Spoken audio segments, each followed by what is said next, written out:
Sandwich generation jadi istilah yang populer beberapa tahun terakhir ya, sama populernya dengan cara untuk memutus rantai sandwich generation. Ada banyak forum dan juga banyak artikel berlomba-lomba untuk memuat keluhan tentang beratnya menjadi generasi tulang punggung yang harus ngurusin anak dan juga orang tua secara bersamaan. Di video kali ini aku bakal share tentang gimana sih caranya kita bisa memutus rantai sandwich generation. But sebelumnya selamat datang kembali. Selamat datang buat teman-teman yang baru gabung di channel YouTube Endang Ali.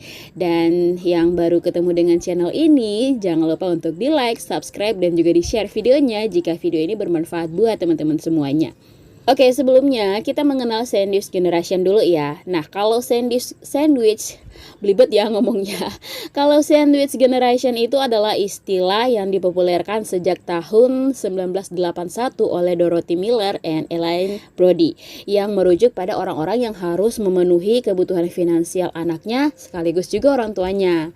Nah, mengutip dari situs Senior Living, sandwich generation itu ternyata terdiri atas 3 kategori loh.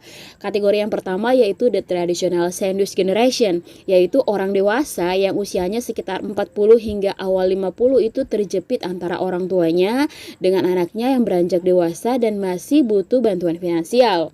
Yang kedua yaitu the club sandwich generation, yaitu orang dewasa yang usia 50 atau 60 yang terjepit antara orang tua yang semakin tua dan juga anak mereka yang dewasa dan mungkin juga cucu-cucu mereka. Sama halnya dengan orang dewasa 30-an atau 40-an yang punya anak kecil dan juga orang tua serta kakek nenek gitu maksudnya ya. Nah, kategori yang ketiga yaitu the open face sandwich generation.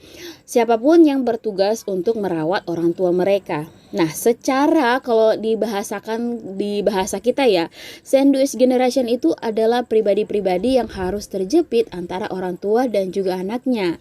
Nah, bahasa sederhananya siapapun yang mesti menanggung biaya hidup orang tuanya plus menanggung hidup keluarga inti, pasangan atau anak adalah sandwich generation. Oke, sebelum kita bahas lebih jauh, di sini aku pengen singgung sedikit soal usia harapan hidup. Nah, usia harapan hidup adalah angka rata-rata lama hidup penduduk di suatu negara dalam satuan tahun. Nah, membahas sandwich generation ini membuat kita wajib membahas tentang angka harapan hidup ya teman-teman. Karena di sini kita perlu tahu sampai usia berapa kita akan hidup di tempat ini. Nggak cuma itu ya, memahami usia harapan hidup orang tua yang kita tanggung juga itu sama pentingnya. Dan semakin tua seseorang, maka biaya yang dikeluarkan juga akan semakin besar. Sehingga sebelum kita ngomong panjang tentang sandwich generation, kita mesti tahu berapa sebenarnya angka harapan usia hidup seseorang. Semakin bertambahnya usia harapan hidup adalah fenomena yang menarik ya teman-teman. Jadi kalau sekarang masih kedengaran orang yang ngomong zaman sekarang lewat 60 aja itu udah syukur banget ya. Maka yang akan terjadi di masa depan adalah kebalikannya. Rata-rata orang itu akan hidup lebih dari 60 tahun. Karena mungkin pola hidup yang mereka jalani ya teman-teman, seperti clean eating, healthy diet, olahraga rutin, medical check up rutin, vitamin dan juga suplemen, terus juga dibantu dengan teknologi yang mumpuni. Yang penting ada uangnya ya. Ya, semua hal di atas itu mengubah siklus hidup orang banyak ya, terutama teknologi. Coba teman-teman bayangin, puluhan tahun yang lalu saat teknologi yang ada belum seberkembang saat ini, memiliki uang banyak bukan jaminan seseorang akan bertahan hidup melawan penyakit. Tapi sekarang, apa sih yang nggak bisa? Sehingga pertanyaan yang tepat buat yang ditanyain adalah, apakah sakit kamu punya uang atau sumber daya untuk akses terhadap kecanggihan medis? Oke, kita kembali kepada angka harapan hidup ya. Angka harapan hidup penduduk Indonesia. Kita mengutip dari data setkap.go.id. Nah, berikut adalah grafik usia harapan hidup di Indonesia. Dari grafik kelihatan setiap tahunnya semakin bertambah angka harapan hidup orang Indonesia. Jika saat ini angka harapan hidup ada di 70-an, nah di sini aku optimis sebagai milenial kita masih bisa menikmati angka harapan hidup sampai di usia 80-an. Dan saat pensiun di usia 65 tahun, dengan angka harapan hidup sampai 80-an, maka kita akan hidup sekitar 15 tahun lagi untuk mengandalkan uang pensiunan doang. Belasan tahun itu bukan waktu yang singkat ya teman-teman. Oke, sebelum kita lanjut lebih jauh, kita perlu sepakat tentang ekspektasi usia harapan hidup ya. Di sini aku pribadi masih mikir kalau di angka 80-an itu sebagai rata-rata aja. Tapi mungkin kita punya angka angka yang beda, dan juga teman-teman silahkan komen di bawah ya.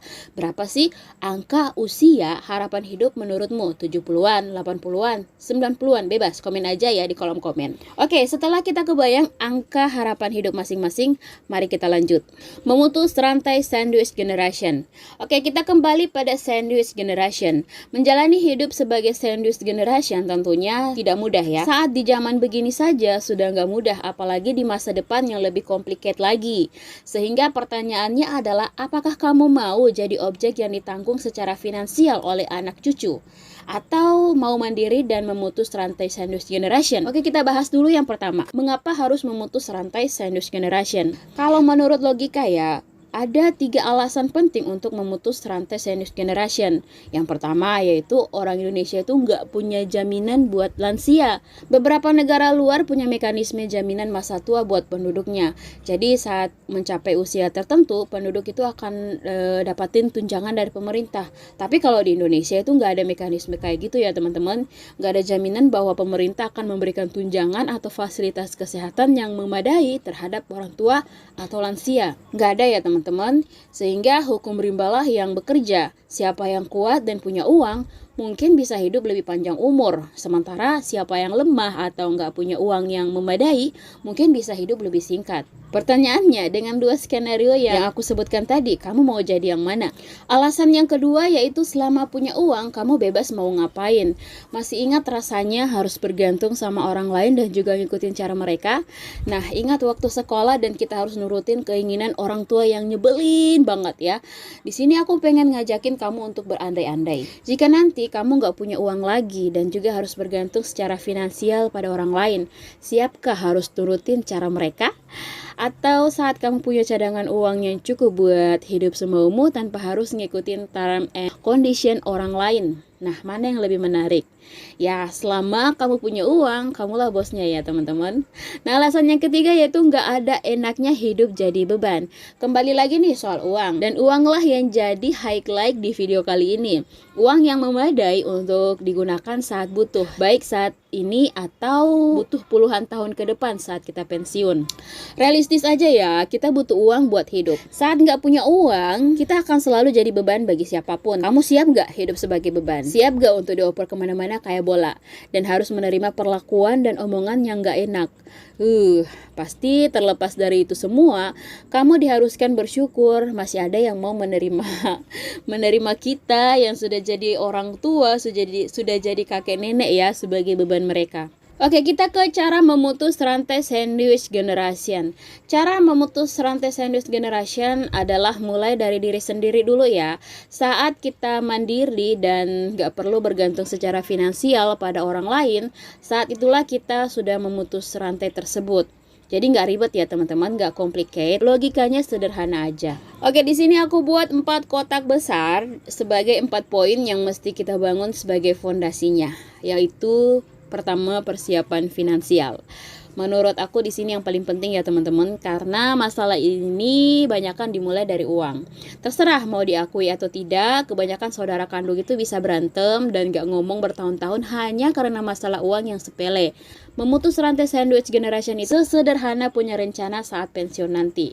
Jadi nggak harus mengandalkan pihak lain demi uang. Yang kedua yaitu persiapan pikiran. Mempersiapkan pikiran untuk tetap positif juga penting ya. Dan merasa cukup dengan apa yang sudah kamu punya itu lebih penting lagi. Di luar sana ada banyak yang lebih keren, ada banyak yang lebih populer, ada banyak yang lebih mapan, dan gak ada hubungannya sama kamu kalau gak baperan. Ya, tapi saat baperan dan juga banding-bandingin sana sini, maka saat itulah kamu nambah masalah sendiri. Yang ketiga yaitu persiapan fisik. Nah, buat teman-teman, kamu bakalan tinggal dalam jangka waktu lama di badan ini ya, jadi jagalah dengan baik. Ini adalah moto dari teman aku ya, karena saat kita percaya untuk menikmati hidup, kita butuh tubuh yang sehat dan penting untuk berinvestasi pada tubuh. Sesederhana memberikan nutrisi yang tepat, menyisihkan waktu buat olahraga atau istirahat yang cukup. Tubuh adalah salah satu dari beberapa hal yang gak akan mengkhianati usaha yang udah kita lakuin. Oke, yang terakhir yaitu persiapan lingkungan. Mempersiapkan lingkungan di sini adalah bicara tentang kondisi saat nanti kita akan pensiun. Kita semua punya hak dan boleh memilih kepengen ngabisin masa tua di mana. Entah itu tempat yang dekat dengan keluarga, ya silahkan. Tempat yang jauh dari kota dan juga tenang, silahkan.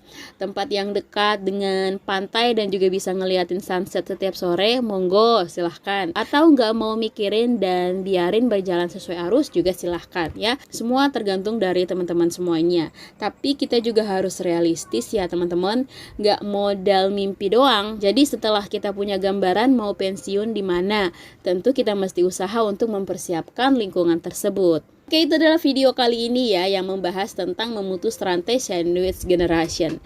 In the end, apapun yang terjadi, kamulah yang harus bertanggung jawab sama dirimu sendiri. Jadi, trust your gut. Terima kasih yang sudah sampai di video ini. Kita jumpa di video selanjutnya. Wassalamualaikum warahmatullahi wabarakatuh.